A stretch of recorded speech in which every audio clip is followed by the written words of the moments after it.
Welcome guys, welcome to my channel. Welcome to Ikaw TV News, ang channel sa Kalambuan, sa lungsod sa Bataan. Okay guys, October 31, 2021, Francisco Pipe at your service Mataluma. Okay, maghindo na po ta guys sa atong panghindo dari sa Canigao Island. Katong ganahan mo suroy dari sa Canigao Island, open kini alang sa tanan. Ang ato lang dalhon ang health certificate aron maka-access ta diri sa Canigao Island. Okay, may itong buhaton guys.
Welcome to my channel, welcome to Ikaw TV News, ang channel sa Kalambuan, sa lungsod, sa turismo, diri sa lungsod sa Matalom.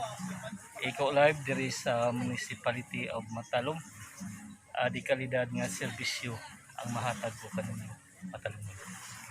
Ato gayong suportahan ang administrasyon kanunay, headed by sa atong mabtik buotan nga Mayor Eric S. Paulio o mga kauban. Okay. Ikaw live diri sa Canigao Island, ang paraiso sa lungsod sa Matalom.